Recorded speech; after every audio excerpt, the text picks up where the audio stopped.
এই গরমে স্কিনের অবস্থা মারাত্মকভাবে খারাপ হয়ে যাচ্ছে। অনেকে প্রশ্ন করছেন যে কিভাবে স্কিন কেয়ার করা যায়।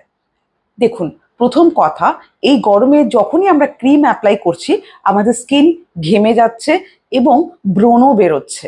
সানস্ক্রিন যখন আমরা অ্যাপ্লাই করছি, রোদে যাচ্ছি, স্কিনটা কালো হয়ে যাচ্ছে।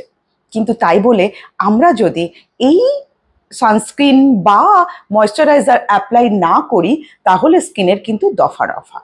তাহলে কি করতে হবে, কি করা উচিত আমাদের স্কিনটাকে হেলদি রাখতে? অনেক সময় লক্ষ্য করে দেখবেন যে গরমকাল অথচ স্কিনের চারপাশগুলো যেন পিল হয়ে যাচ্ছে, তার মানে স্কিন ডিহাইড্রেট হয়ে যাচ্ছে। তাই হাইড্রেট রাখতে হবে স্কিনকে। তাই হাইড্রেট রাখতে গেলে জল তো অবশ্যই আমরা পান করব, সেটা কথা নয়, কিন্তু স্কিনটাকেও হাইড্রেট রাখতে হবে।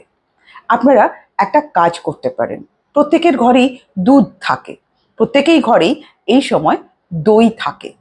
আমি বলবো কেমিক্যালযুক্ত ফেস ওয়াশ ইউজ না করতে। এই গরমে কয়েকটা দিন আপনারা দুধ কিংবা দই দিয়ে মুখটাকে পরিষ্কার করুন, দেখবেন মুখটা অনেক অনেক হেলদি থাকবে। কীরকম? সাপোজ আপনি একটা বাটির মধ্যে দইটা নিলেন, নিয়ে জাস্ট সেখান থেকে দই বের করে ফেস ওয়াশ করতে হয়, যেভাবে আপনারা ফেস ওয়াশ করছেন ঠিক সেইভাবেই অ্যাপ্লাই করে ছেড়ে দেবেন 5 মিনিট।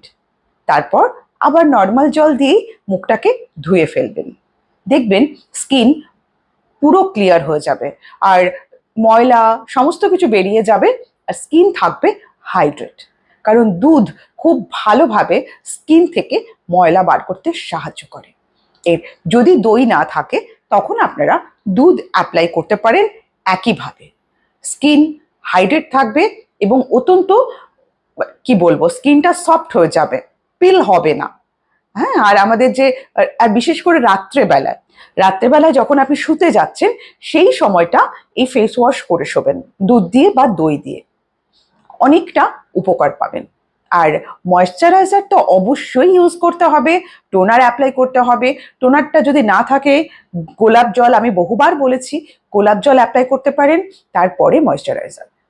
এবারে এই ময়শ্চারাইজারটা হতে হবে সবসময় জেল বেসড বা আপনাদের ওয়াটার বেসড, যার মধ্যে জল রয়েছে।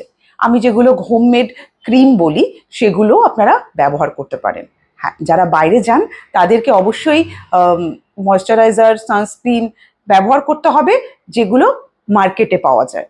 আর যারা ঘরে থাকছেন তারা যারা ঘরোয়া যে জিনিসগুলো আপনাদেরকে বলা হচ্ছে সেগুলো একটু ইউজ করার চেষ্টা করবেন, স্কিন ভালো থাকবে।